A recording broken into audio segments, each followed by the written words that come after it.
I stood there, one foot on the gleaming marble step outside the Grand Varelli, while the other hovered like I was still debating whether to cross a threshold I had paid to build.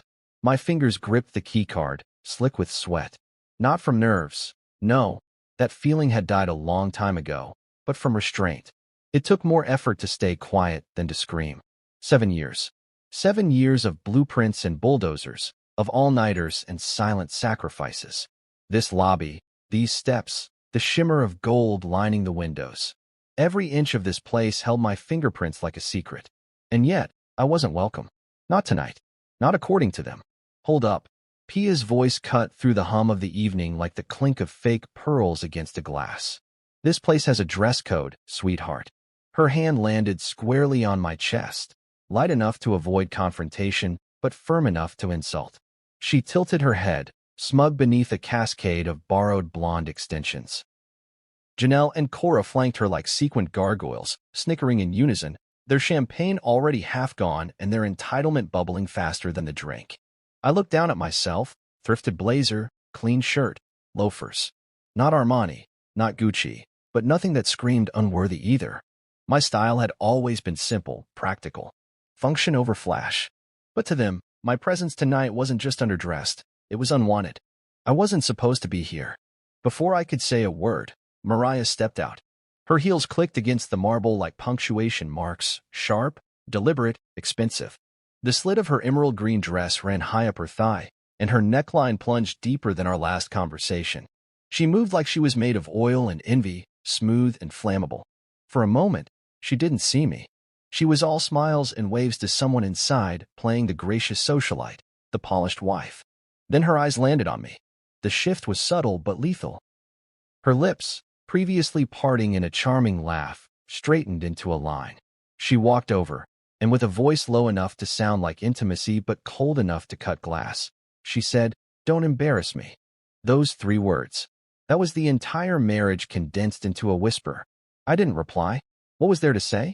That I had come only because of the invitation forwarded from a client. One Mariah probably assumed was hers now, like everything else she thought I had left behind. That I was curious to see how far the illusion had stretched. That I wanted to see her with the mask fully on, in her kingdom of pretense.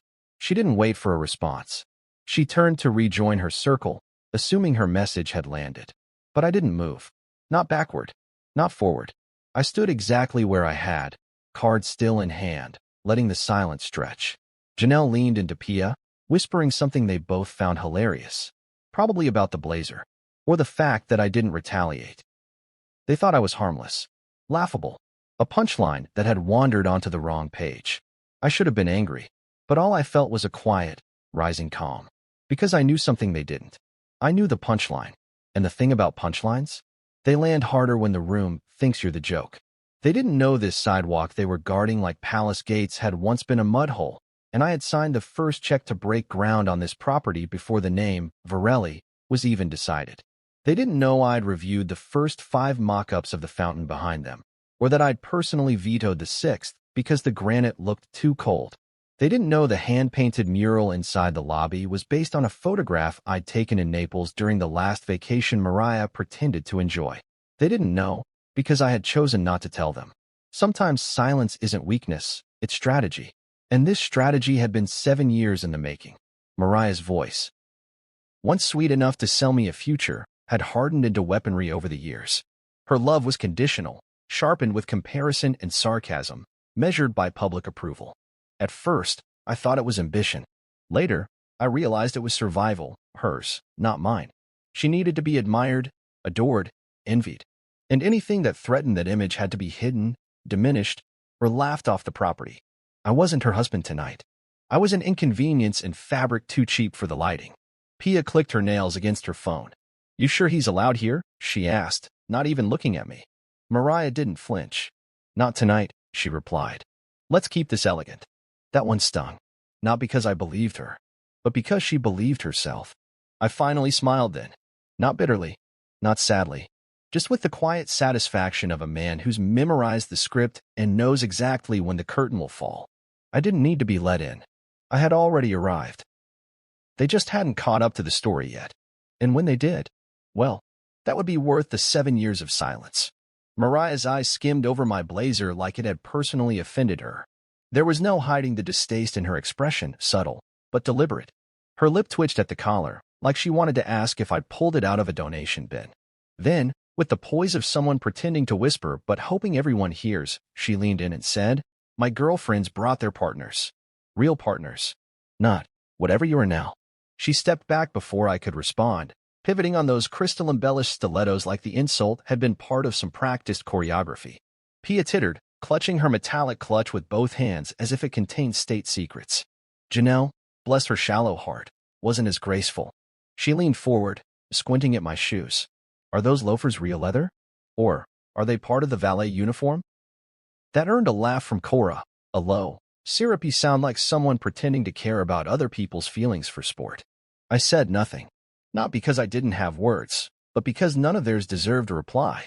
The lobby beyond them looked exactly like I'd envisioned it when the idea of the Grand Varelli was nothing more than scribbles on my tablet and heated late-night calls with architects in Milan. The chandeliers I had imported from a retired opera house in Florence shimmered above polished marble, so clean you could trace your regrets in it. I remembered the first day they tested the dimmer system on those lights. I stayed until 3 a.m. just to watch the slow golden fade and make sure it matched the warmth I wanted people to feel when they walked in. And now here I was, denied entry by women whose greatest architectural achievement was an Instagram filter that smoothed out their lies. What stung wasn't the laughter. It was the fact that Mariah let it happen. Encouraged it, even.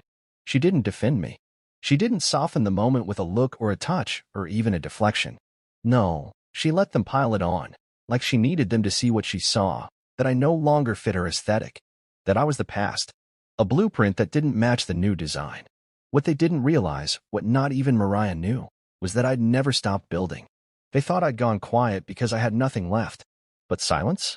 Silence was the most powerful sound in construction. It meant the work had moved underground. Deeper. Stronger. Real foundations didn't make noise. But they were what kept the towers standing. I stood still, letting their mockery wrap around me like bad perfume. Every insult was recycled. Every look meant to slice.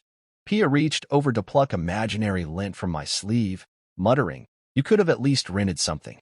This isn't exactly backyard barbecue attire." Mariah laughed too loudly, the kind of laugh that begged for audience approval. Janelle offered me a tight, pitiful smile and said, "Don't take it personally, Dan. We're just having fun." Like that made it better. Like the scene I was enduring was entertainment, not cruelty wrapped in designer dresses. I looked past them, straight into the heart of the lobby. My lobby. My blueprint. The custom floral arrangement perched at the reception desk was exactly the shade of deep plum I'd fought the event planner over 6 months ago. He wanted pale orchids. I said no. Plum felt grounded, regal, more intimate. It drew people in. And now, here stood a group of people desperate to keep me out, unaware that they were preening inside a building that had once lived in my sketchbook. What they were spending tonight on wine, on private tastings, on valet, on luxury service, they thought it all belonged to the brand. But the brand was me. Every dollar they gave tonight would circle back through my hands like heat through copper wiring. They were fueling my empire while laughing in its face. I had made a choice a year ago, a deliberate one, to disappear from view. I'd sold my name off the paper trail, moved assets into a trust, and kept my stake in the Varelli off the books. Not even Mariah knew. She thought the separation of our finances after my exit from consulting meant I'd finally hit bottom. She hadn't asked many questions after the settlement. She was too eager to play wealthy divorcee to care. Let her believe it. Let them all believe it. Pia's date strolled out then, a hedge fund manager whose handshake was all wrist and no grip. He didn't recognize me, of course. Most people didn't unless they'd been in the trenches with me before the towers rose. He nodded vaguely and asked Pia if she had the tasting pass. She waved it in the air like it was royalty's seal. "Only the best tables tonight," she chirped, nudging Mariah. "You scored us the prime seats, right?" Mariah gave a tight smile. "Of course." I told them I'd be arriving with a few important faces. That was it. That was what this night was about. Not the tasting, not the ambience. It was about her showing off who she was seen with. Clout by proximity. Even if it meant slicing off the man who laid the foundation beneath her heels. And still, I stood there. Because the truth was funnier than fiction. Because watching them bask in their ignorance was worth every second of this discomfort. They thought I was trying to get in. That I was crashing a party I couldn't afford. That I was clinging to relevance. But I wasn't trying to get in. I was letting them walk into a scene I had written, staged, and funded, without even realizing the lights were already on and the camera was rolling. They mocked the valet job? Good. Because in a few minutes, they'd learn who signs the paychecks. And suddenly, my blazer wouldn't matter at all. You're not on the list, Cora said, lips pursed, clipboard clutched like a badge of honor. Her voice had that cloying sweetness people use when they're pretending not to enjoy their authority. But I can see it in her eyes, the flicker of satisfaction at delivering that line to someone she thought didn't belong. Her pen hovered dramatically above the paper like she was still debating whether to let me in out of pity. Maybe you're at the wrong entrance, she added, feigning concern. I almost laughed. I had written the damn list. Not just the guest list. The vendor list. The layout plans. The investor itinerary. The security protocols.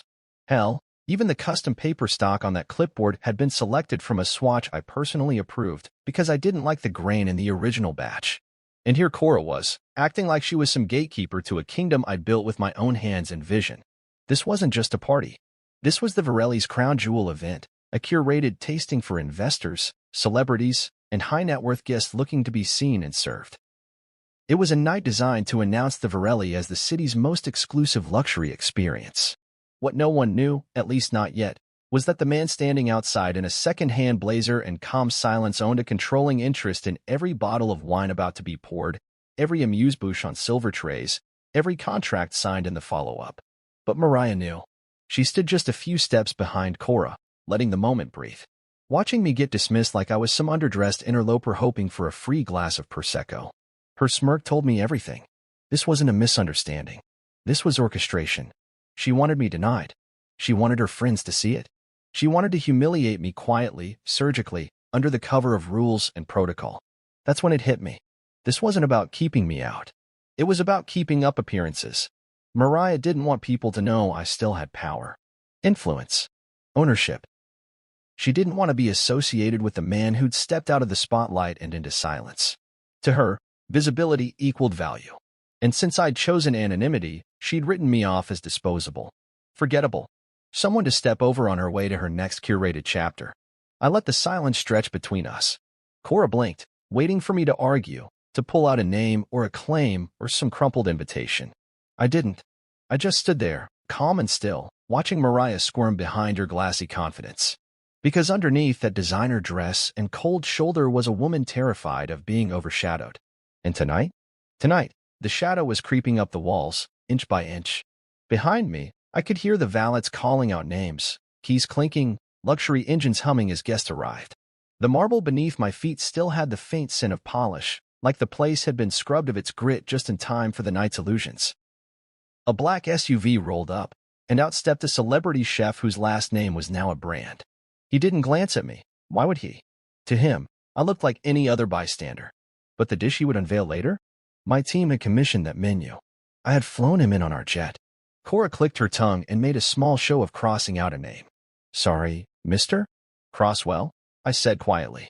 She looked again, flipping pages as if the name might materialize if she squinted hard enough. Still nothing. Mariah finally stepped forward, just enough to be heard but not enough to appear involved. It's okay, she said to Cora, not to me. He's no one. Let's just move along. She turned to Pia and Janelle, who were fawning over a silver-bearded executive behind them. We don't want to be late for our table. No one. That stung for a half-second. Not because I believed it, but because it reminded me how far she'd fallen. The woman who once curled up beside me in an apartment with creaky floors and whispered that she didn't need mansions or marble, just faith, just partnership. She said, we're going to build something people talk about for generations. I believed her. Back then, her ambition looked like love. Now I saw it for what it really was, a performance. And I had walked off stage too early for her liking. A voice crackled on Cora's earpiece, something about the guest list being reprinted due to a printer jam. I smiled inwardly because I had told Maxwell to switch the final guest roster at 6 p.m. to the updated version held inside the Rosewood Lounge, which meant Cora was standing there waving a document that was already outdated. Useless. Decorative. Like her clipboard. Still, she tried to maintain her air of importance, shielding her eyes from the lights above. You'll need to step aside, sir. We can't hold the line. I'm not holding anything, I replied. Mariah narrowed her eyes, sensing something shift. She wasn't sure what yet, but her instincts were too sharp to ignore the tone in my voice. I saw the exact moment her certainty cracked, just slightly. It was in the way she licked her bottom lip, quickly, like she was trying to reset her smile. Janelle glanced between us. Is this getting weird, or? I gave them nothing. Just a nod. Then turned my gaze toward the double doors that separated the lobby from the lounge beyond, where the Reales lived, where the real guests mingled, where the night would truly begin. You don't belong here, Mariah finally said, her voice low. Meant for me alone. It was less venom now and more desperation. A last attempt to anchor the narrative before the wind shifted. I met her eyes and held them for just a moment too long. Long enough to remind her of everything she had forgotten, what I had built, who I still was, and how little she actually knew anymore. Then I stepped aside. Not because she told me to, but because I wanted her to feel the absence before the weight of the truth hit her like the click of a door unlocking behind her. Belong? I was the foundation they were all standing on. And soon, they'd remember exactly who they were laughing at. Pia was already mid-sentence, her nasal voice rising over the lobby music as she waved her hand toward a tall man in a tailored cobalt suit. That's my fiancé, Everett. Forbes' Next 100. He just closed a Series B round with 3 of the biggest funds in Zurich. And he actually listens when I talk, unlike some people. She didn't look at me when she said it. She didn't have to. Her tone did the pointing. Janelle's +1, a jittery guy in a velvet blazer and patent leather shoes that screamed new money, followed closely behind. This is Dax, she announced proudly. He mines crypto or trades it. Honestly, I don't know. But he made 70 grand while we waited in line last week.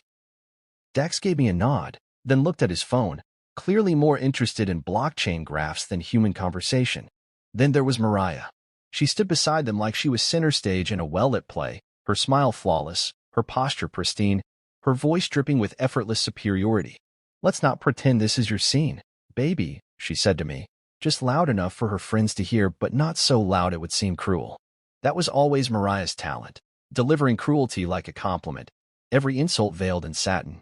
I almost answered her, almost reminded her that every curve of this lobby had been mapped out with my hand, that the scent in the air, bergamot and cedarwood, had been my choice after Mariah said she wanted power with softness, that the acoustic panels in the tasting room had been custom-made after I sat through a demo with a violinist who played 6 different notes until I was satisfied the room wouldn't echo too harshly.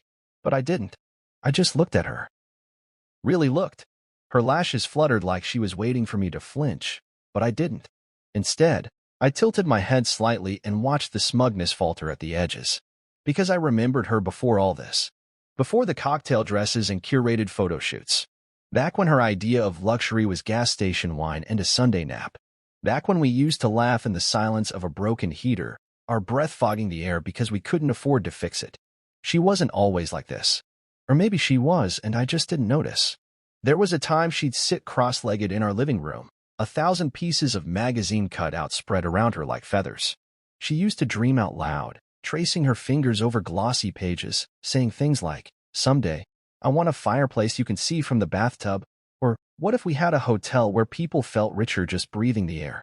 I'd nod, pretending I wasn't already sketching floor plans in my head. She said she didn't care if I ever made it big.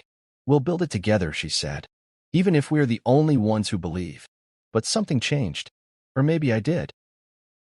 When I pulled back from the public eye intentionally, strategically, she took it as failure. When I stopped chasing applause and started building infrastructure in silence, she read it as retreat. She didn't ask questions. She didn't notice I worked later hours, traveled more discreetly, took meetings under different names. What she noticed was the absence of headlines, the lack of Instagram mentions, the silence. Mariah didn't marry me for status, at least not at first. But once she tasted it, she never looked back. And now, here she was, playing hostess to the scene I created, acting like I was some former employee who couldn't let go of the good old days. If she only knew where I lived now. Not the condo she thought I was renting. Not the 2-bedroom in Midtown I used as a decoy mailing address. No. My actual residence was 23 floors above us. The penthouse suite atop the Grand Varelli, built in secret and furnished in silence. Hidden in plain sight. When I'd bought the building's highest floor, I'd kept the deed tucked behind a private LLC that traced back through layers of shell companies so dense not even Mariah, with her obsessive need to track everyone's status, had figured it out. I'd moved in 6 months ago, after quietly finalizing renovations. My view was of the skyline she bragged about to her friends, the skyline I paid to help define. And every night, I sipped whiskey beneath custom ceiling beams she once said would make a home feel safe. So while she leaned into her new circle, spouting lines like, "He's just not built for this life," I knew the real joke. The life she was showing off? I funded it. The very air of exclusivity she clung to like perfume? It was mine. She didn't marry a man. She married a stage. And when the curtains shifted, she walked off. She thought the next act would be hers.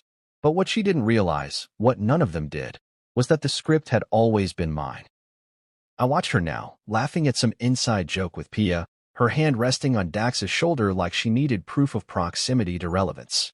She looked happy. Not real happy, the kind of happy you pose for.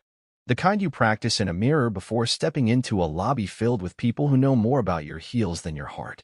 And yet, I didn't feel hate. Not anymore. I just felt distance. Like watching a beautiful house you once built get redecorated in someone else's taste, flashy, overcrowded, unrecognizable. A house you still own, technically, but no longer want to live in. I took a breath and looked up. Past the lobby. Past the guests. Up toward the glass that reflected the city's glow.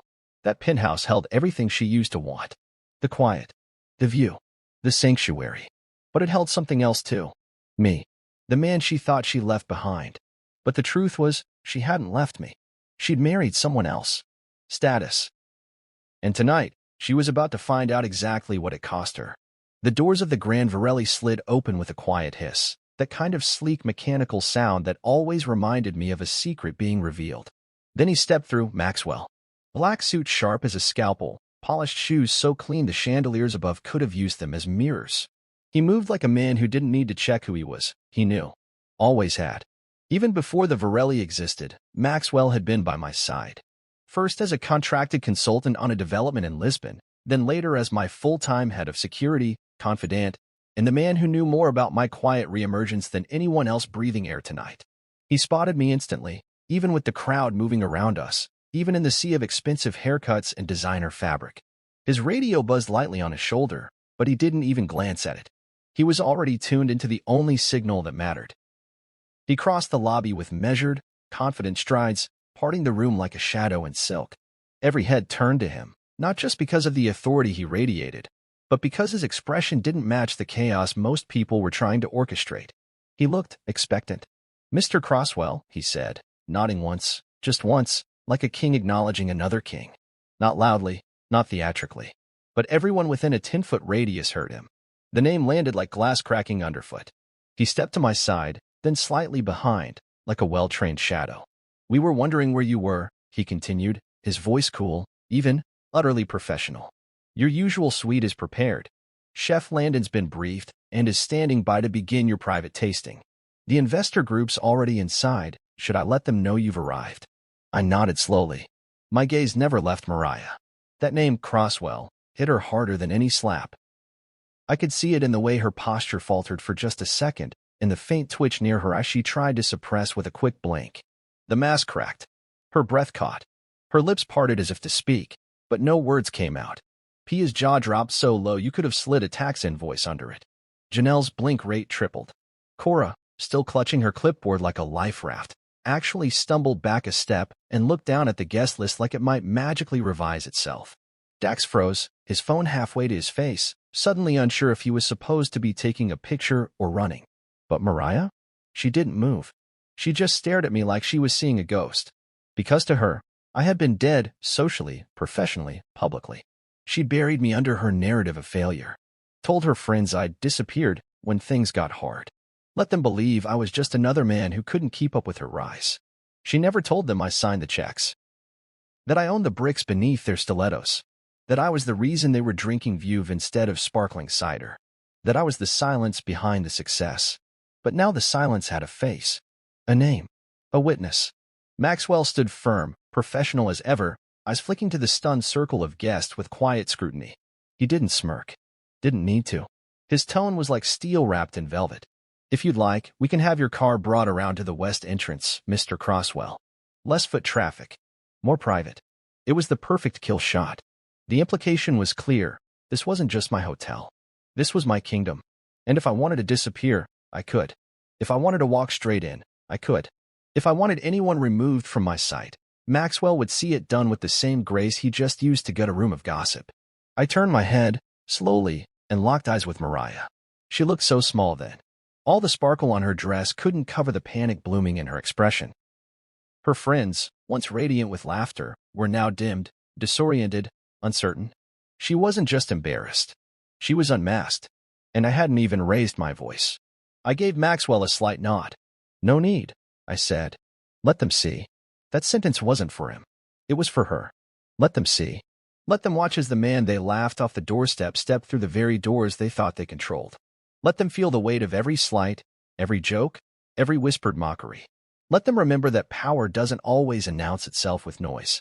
Sometimes it waits. And when it arrives, it doesn't argue. It doesn't beg. It opens the door and walks in. Maxwell extended his arm, not in a theatrical gesture, just the practiced motion of someone who'd done this 100 times. "After you, sir." I took one step forward. Cora flinched. Janelle gasped softly. Pia turned as if maybe, just maybe, she could pretend this wasn't happening. Mariah stayed frozen. And I passed them without breaking stride. The glass doors parted for me, quiet and slow, revealing the grandeur of the inner lobby and the lounge beyond. The world they thought belonged to them. I caught my reflection in the glass as I walked past. Same blazer, same shoes, same calm expression. But the weight had shifted. The room knew it. The air changed. Every staff member who glanced my way nodded with the reflexive respect that comes from knowing the chain of command. Mariah's voice called out softly behind me, barely a breath. "Daniel." I didn't stop. I just kept walking, Maxwell a step behind me, already radioing someone in soft tones, the quiet ballet of a man fulfilling a duty. As we reached the hallway leading toward the private suites, I turned slightly, just enough to catch the fading silhouette of Mariah and her sequined entourage still standing in the outer lobby like mannequins caught between seasons. The punchline had landed, and I didn't even have to tell the joke. Because the truth told itself, and it echoed through the marble. I didn't rush. That was the most important thing. I walked slowly, steadily, like I belonged because I did. The hush that settled in the wake of Maxwell's announcement was thick, almost reverent. Even the pianist in the corner missed a note before recovering, his fingers hesitating on the keys as if the change in atmosphere had stiffened the air between the chords. The lobby that had once mocked me now bent slightly, subtly, shifting its tone like a crowd watching royalty enter without warning. Maxwell held the door open like a man welcoming a king into his own court. I didn't look back, not fully, but I allowed myself a half-turn, just enough to glance over my shoulder and meet their stunned faces. "Ladies," I said, with the kind of calm that can't be rehearsed. "Enjoy your evening. Try not to embarrass yourselves." Pia's mouth moved, but no words came. Janelle instinctively smoothed the front of her dress like she was trying to fix something deeper than fabric. Cora clutched her clipboard like it might save her from drowning. And Mariah? Mariah was still standing there, heels pressed too firmly into the marble, her hand dangling at her side like it had forgotten how to grip pride. I stepped into the main lobby, and everything I had worked for began to shine all at once. "Mr. Crosswell," said the concierge with a nervous smile, eyes flicking quickly to the others behind me. "Welcome back." She hit a discreet button under the desk. The elevator chimed almost instantly. One of the bellhops, Marcus, a sharp kid who had memorized the wine list by heart, stood at attention with the tasting menu in hand, already pivoting toward the lounge where Chef Landon was preparing the pre-selected courses for tonight's investors. The pianist recovered, switched to a smoother tempo.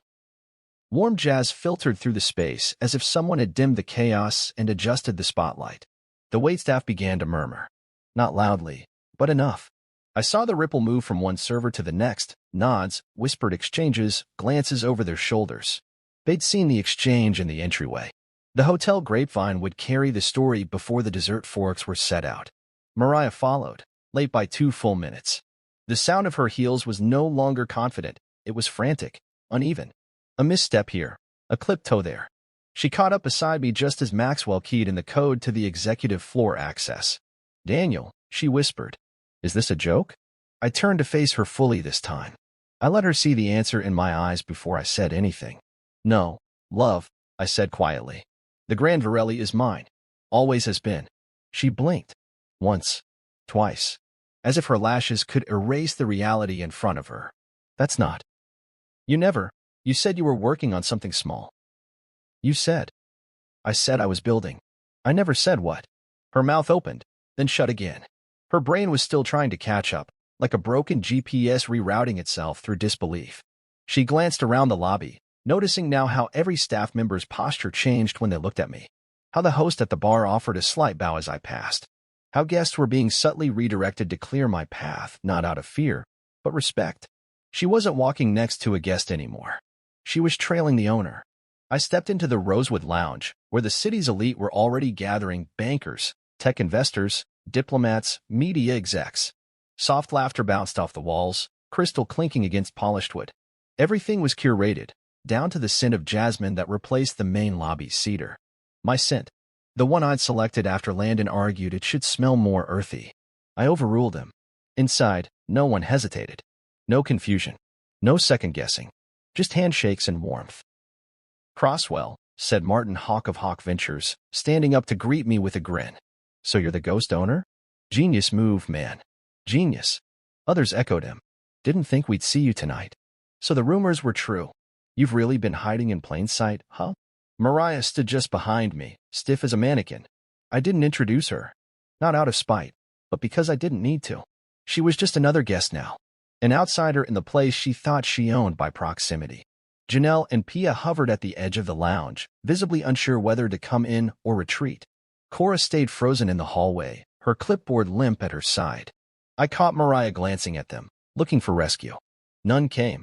Chef Landon approached with the first tray, a carefully stacked arrangement of crab profiteroles, each infused with saffron and a hint of chili oil. He grinned at me. "Ready to start?" "Let's," I said. I took my seat at the head of the private table. One Mariah had probably begged to sit near just hours ago. She remained standing. For a full 15 seconds, she lingered, unsure whether she was even welcome anymore. She wasn't. The maitre d' cleared his throat politely. "Shall I find you a seat, ma'am?" Mariah's eyes finally flicked to me, searching for some lifeline of familiarity. I offered none. I sipped the champagne poured into my glass and turned back toward the room. Conversations picked up. Names were exchanged. Business flowed like the wine I'd imported from a family vineyard I helped fund 5 years ago. Mariah slipped away. Quietly. Without a word. She disappeared the same way I once did, only difference was no one noticed this time. Except me. And the truth. The truth had finally come home. I walked deeper into the Rosewood Lounge, each step cushioned by the hush of tailored attention. It was funny. The men and women gathered in that room, the ones swirling $100 glasses of wine and trading business cards wrapped in gold foil, were the same people who used to ask if I had a more senior contact when I pitched them 5 years ago. Now, they stood when I approached. Not out of courtesy, out of calculation.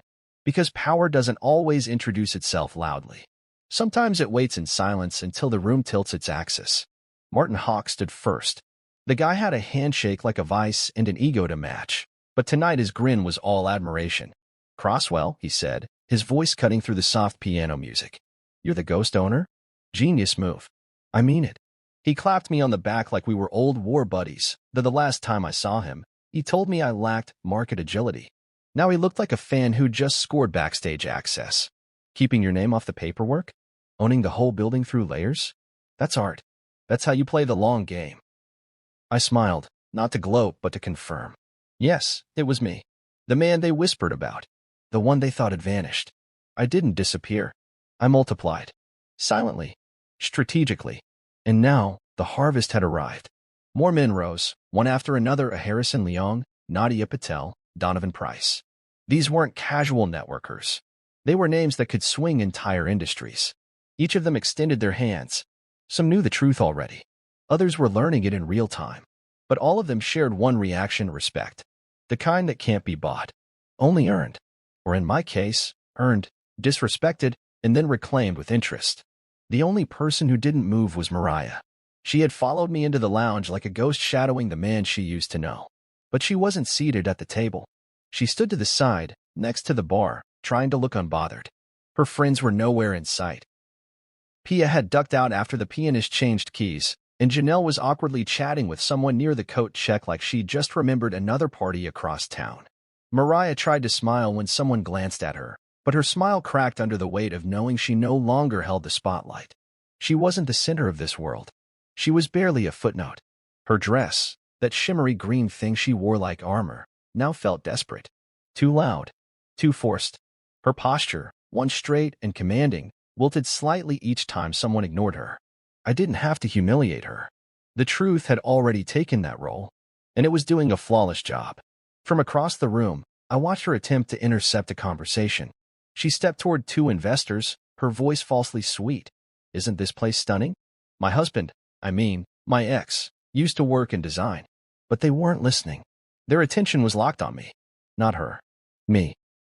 And Mariah, for the first time in a long while, realized she didn't know how to exist without being central. A waiter approached me with a glass of red from my private collection, one that had never been listed on the hotel's public wine list. I took a slow sip. Smooth. Aged. Quiet, yet complex. Just like the revenge Mariah never saw coming. "Is that your ex-wife?" Nadia asked quietly, glancing in Mariah's direction as she took a seat beside me. Her tone wasn't judgmental. Just curious. I remember reading something about her online a while back. She was dating that star-up guy with the teeth, right? I gave a subtle nod. She tends to find the camera. "And now?" Nadia asked, her brows lifting. "She found her reflection," I said calmly. The whispers had begun. The murmurs. I could feel them inching through the room like rising heat. "That's the guy she laughed at in the lobby." "You mean, he owns this?" "I thought he was broke." She treated him like help. Guess he was just letting her talk. I didn't need to say a word. The room would carry the story for me. The memory of the woman who mocked the owner outside his own building would be etched into their minds before dessert was served. Mariah's eyes met mine for a split second. And in that glance, everything collapsed, her certainty, her posture, the carefully curated image she crafted over the past year. All of it flickered and fell apart under the realization that the man she once saw as an obstacle had built the very path she now stumbled on. Her hand went to the necklace she always wore when she wanted to look expensive. It was a reflex, like reaching for a rope when you're already underwater. Another guest approached me, a city planner with whom I'd been working on a new district development. We talked numbers, timelines, potential partners. I answered fluidly, focused, unbothered. Behind him, I saw Janelle return briefly, whisper something to Mariah, and then vanish again. Probably fleeing the awkwardness, hoping not to be mistaken for part of the losing team. That's what it was now, teams. Not couples, not acquaintances. Teams. And Mariah had backed the wrong one. She was shrinking in real time. Not physically, but socially. Her value had always been tied to her proximity to power. But now the power had shifted, and she had no anchor. No new man on her arm. No whispered deal in her ear. No fallback. Just her and the... "Maybe this isn't your scene anymore," she'd once told me. But tonight, she was the one out of place. Not because the room had changed. Because she had never understood who built it. I watched her move toward the exit. Slow. Small steps. Her eyes darted left and right, as if hoping someone would stop her. No one did. Not Pia. Not Janelle. Not even the waitstaff, who used to greet her with a performative warmth. She reached the door and paused, hand on the frame, looking back one last time. I didn't look away. And that moment, that final, fractured second, was the true toast of the evening. Not the wine. Not the menu. But the silence. The kind that says everything. The room had softened. Or maybe I had. The clinking of cutlery on porcelain had become rhythmic, almost musical. Around me, voices hummed in rich undertones, old friends reconnecting, new alliances forming, money dancing across napkins folded into triangles. Yet I sat still, glass in hand, watching the last traces of Mariah's presence vanish behind the lounge doors. She didn't return. Not to the table. Not to the moment. She had exited the scene she once believed was hers, without applause, without grace, without even an echo of the woman she tried so hard to become. I leaned back in the high-backed velvet chair, deep navy, trimmed with antique brass studs, and let the moment settle. Across from me, Martin Hawk was talking about international expansion, gesturing over a lamb carpaccio that cost more than most people's rent.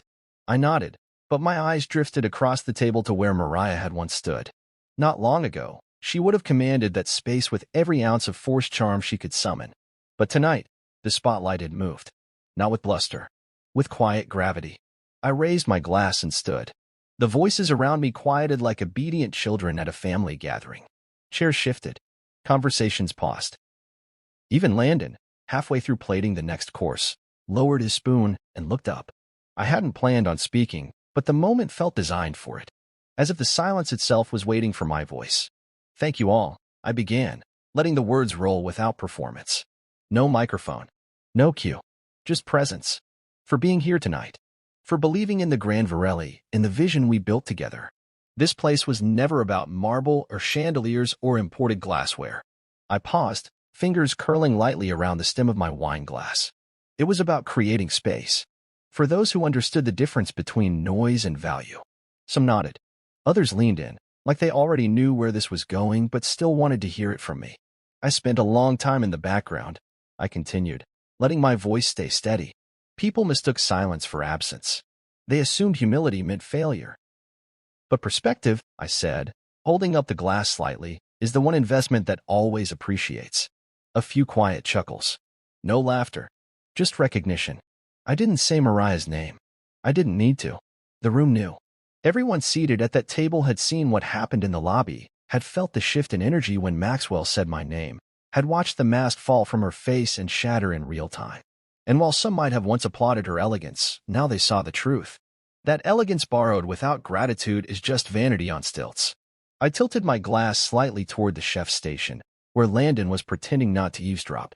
To those who build in silence, I said. To the rooms we craft when no one is watching.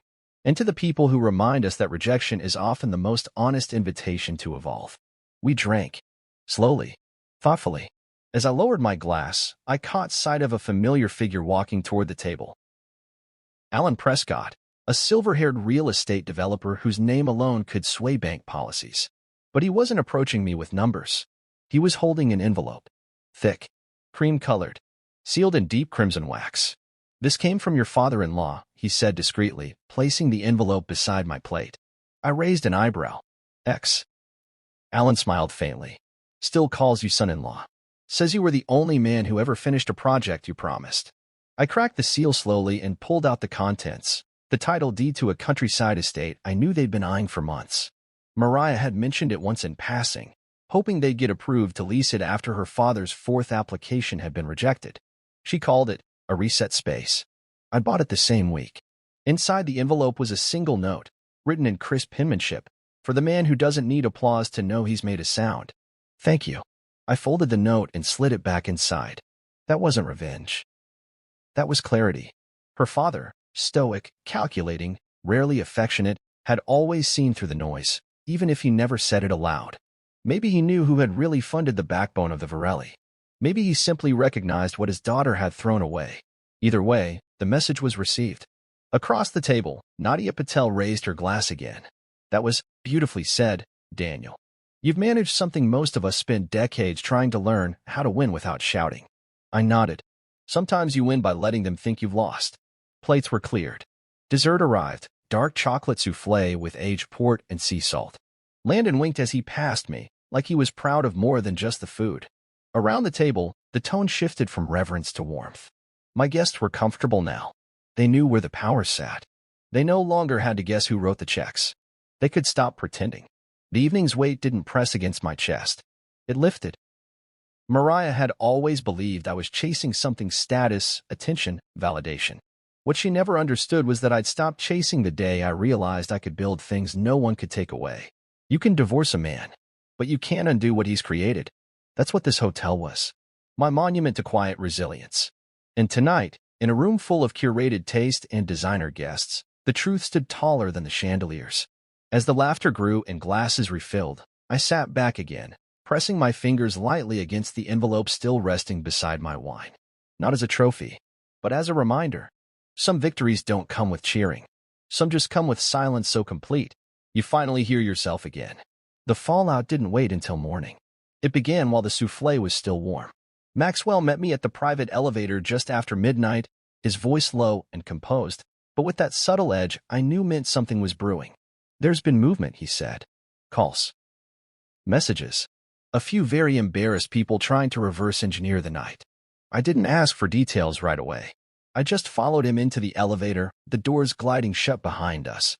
The mirrored panels reflected back a man I almost didn't recognize, not because I looked different, but because the weight I used to carry in my shoulders was gone, replaced by something sharper, lighter, clarity. The suite had been reset for late-night service, fireplace on, fresh fruit, espresso on standby. My assistant had already gone home, and the staff had been instructed to leave the floor alone unless summoned. Maxwell handed me his tablet and began to summarize. Pia's fiancé, he said, pulled his investment from her boutique co-op. No warning. Told her he doesn't do business with amateurs who can't read the room. He tapped the screen and pulled up a photo, Pia leaving the Varelli, her makeup smudged, face drawn. She wasn't with Everett anymore. Not in the shot. Not in the car. Not in the story. I nodded once. No glee. Just acknowledgement. Cause and effect. Janelle's crypto guy, he went on, vanished at valet. She waited 35 minutes. Never came back. Never answered a text. He gave a small, almost imperceptible shrug. A few guests overheard her say she didn't know your name. Sounds accurate, I said. Cora was removed from the planning committee for the fall gala, Maxwell added, now almost clinically. Apparently one of the senior partners saw how she handled you at the entrance. They didn't like that a member of the planning board mocked the owner in public. Optics. Always about the optics, I murmured, setting the tablet down and walking to the window. Below me, the city shimmered, glass towers, endless motion, the blur of luxury and loneliness dancing through midnight like old lovers pretending to have something new. I pressed one hand to the cool glass and exhaled. What about Mariah? I asked, knowing he'd waited to mention her. She called twice, he said. Blocked number the first time. I declined it. Second time, she left a voicemail. Didn't say much. Just asked to meet. Said it was important. I turned from the window slowly. And then, she called again.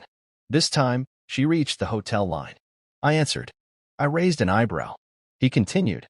She accused us of orchestrating a humiliation. Said you set her up. He folded his hands behind his back. And then she begged. The word landed gently, but we both felt the weight of it. Begged. Not asked. Not pleaded. Begged. I walked to the bar, poured a small glass of neat bourbon, and stared at the amber swirl before lifting it to my lips. She's not used to losing. She didn't expect to lose to silence, Maxwell said. That was the part that always surprised people. They were prepared for confrontation, for shouting, for lawsuits or ultimatums or some public spectacle. But they never saw it coming when the ground simply disappeared beneath their feet. When no one shouted, when no one fought. Just quiet. Just gravity. Just consequences. She said I humiliated her. I murmured. You didn't, he said. She humiliated herself. You just left the lights on. I nodded again, sipping slowly. Maxwell understood the nuance of this better than most. That's why he was the only one who knew the whole plan. Because he could hold the line between justice and spectacle. Because he never mistook ego for strategy. She'll want to see you, he said carefully. She saw me, I replied. I didn't need a meeting. I didn't need an apology. What I needed had already happened. Mariah stood in a room full of people and saw her reflection for the first time. Not the version she curated on social media. Not the one dressed in labels or polished for gallery openings. But the real one. The version who traded love for clout, intimacy for proximity, and never thought the cost would catch up. And tonight, it did. She lost her audience. And without one, Mariah didn't know how to perform. Maxwell cleared his throat. There's one more thing. I turned. She came back after the lounge cleared out. Slipped into the lobby. Asked for access to the elevator. And she said she left something in your suite. I raised an eyebrow. She's never been in my suite. Exactly. He offered a small smile. She said it 3 times. Like if she believed it hard enough, it might become true. I didn't respond right away. I just walked back to the window, glass in hand, heartbeat steady. She wasn't trying to retrieve something. She was trying to re-enter the story. The problem was, the story had already turned its final page on her chapter. She won't call again, I said. No, Maxwell agreed. But she'll remember. That was the real ending, wasn't it? Not a dramatic exit. Not a slammed door or fiery letter. Just the quiet permanence of being remembered, not fondly, but clearly. Like a lesson. Like a warning. Like a scar that no longer hurts but still itches in the cold. I sipped the last of my drink and stepped away from the window. Anything else? I asked. Maxwell shook his head. only that your silence hit louder than her pride could absorb. I gave him a nod of dismissal, and he turned, walking back to the elevator with the discipline of a man who knew how to disappear. The doors closed behind him, and I was alone again. Not lonely, just alone, with my building, my name, my stillness. I sat down in the same chair where I'd first sketched the model of the Varelli, back when I could barely afford the software license. I opened my notebook and wrote a single line across a fresh page. Sometimes you don't have to burn a bridge. You just stop carrying people across it. The envelope was matte black with a single embossed seal. No note, no monogram. Just wait. The kind that carried closure. My attorney delivered it at 7:32 a.m., precisely when I asked. He didn't knock. Just slid it through the door slot of the penthouse, like a final signature on a ledger that had already been balanced. I picked it up in silence and set it on the kitchen counter beside a bowl of chilled figs I had no appetite for. Inside was everything Mariah would need. The divorce papers, cleanly structured, no theatrics, no long-winded prologue. Just legal language, straightforward and sharp. She would see the clause where I relinquished her name from any association with the Varelli, and the section where I detailed the financial transfer, a silent severance, not a gift. My name was nowhere on the envelope. It didn't need to be. The paper spoke for itself. No speech, no final meeting, just an end. I moved through the penthouse barefoot, the floor chilled underfoot from the morning's air cycling through hidden vents. Sunlight poured through the floor-to-ceiling windows, scattering across the marble like spilled champagne. I paused at the window overlooking the grand courtyard, where a few early guests wandered in their robes, coffees in hand. They had no idea the building itself was grieving a goodbye it had waited too long to say. Because the Grand Varelli remembered everything. Every word Mariah said in the hallway before she laughed at my shoes. Every snide glance Pia cast like perfume into the air. Every stutter Cora made as she pretended not to recognize me. The marble steps, the oak banisters, the custom glass panes, they all held memory. And memory doesn't vanish just because the people do. I showered and dressed without thought, black slacks, crisp white shirt, no tie. I ironed it myself. The act calmed me, reminded me that some rituals are better done alone. I adjusted the cuffs, then opened the door to the hallway where Laya was already waiting, tablet in hand, eyes bright, posture proud. She reminded me of myself once, when all I had was blueprints and debt and a vision no one respected until it came with proof. Morning, she said, walking in step beside me as we made our way toward the elevator. Your schedule today is tight, but controlled. Board review at 11. Urban Commission check-in at 2. And she hesitated, then added, the lawyers confirmed that everything's been served. As of this hour, you are officially unbound. Unbound? I echoed, pressing the elevator button. The word felt clean. Not celebratory, not sad. Just factual. A release from a contract that had long stopped being about love and had become a slow suffocation of respect. She hesitated again. Was it hard? No, I said simply. It was just overdue. The elevator opened, and we descended in silence. As we reached the lobby, staff members nodded as I passed. Some subtly, others more openly now. The mystery was over. I wasn't the ghost in the penthouse anymore. I was the name behind the weight, and none of them would ever mock me again. Not because they feared me, but because they finally saw me. At the concierge desk, I paused. There was a small package addressed to me, no return label. I opened it without ceremony. Inside was a photograph. It had been taken 3 years ago, when Mariah and I stood together in front of the unfinished Varelli shell. Steel beams behind us. Hard hats crooked. She had her arm looped through mine, her smile wide and wild with ambition. On the back, in faded ink, she had written, "We'll build forever, even if no one claps." I let the photo rest on the desk. She'd forgotten her own vow. Or maybe she never meant it. Either way, forever had ended. Laya stepped closer. Want me to throw that out? No, I said. Let it stay. This building remembers. It deserves to hold all of it. We walked through the main lobby, past the Rosewood Lounge, where a new round of guests were being seated for brunch. Maxwell stood near the entry, arms crossed, giving a subtle nod as we passed. He didn't say anything. He didn't need to. I paused at the front entrance. The same doors that once refused me now slid open without resistance. The morning air kissed my face like a welcome home. Outside, traffic hummed and horns chirped, but everything inside me stayed still.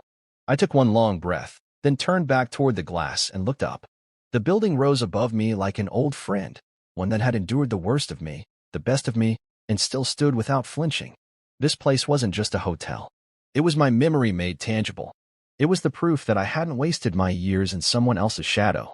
I had built the shadow they all now moved within. From my pocket, I pulled a small key, gold-plated, engraved with the number 2301. The penthouse. I turned it over once in my palm, then handed it to Laya. "You're promoting me?" she asked, surprised. "You're managing the floor," I replied. "Starting today." She blinked. "But you've already been doing it. This just makes it official." Her eyes softened, pride tempered by discipline. "Thank you." "Don't thank me yet," I said. "This place will test you." She smiled. "So did you." I let the glass doors close behind me, not with finality, but with rhythm. The kind of rhythm you get after you've rewritten a story on your own terms. Mariah would receive the papers today. She'd read them alone, probably in whatever penthouse she'd been pretending was hers. Maybe she'd cry. Maybe she'd call again. Maybe she'd frame the envelope and tell herself she survived something tragic. But I didn't leave her.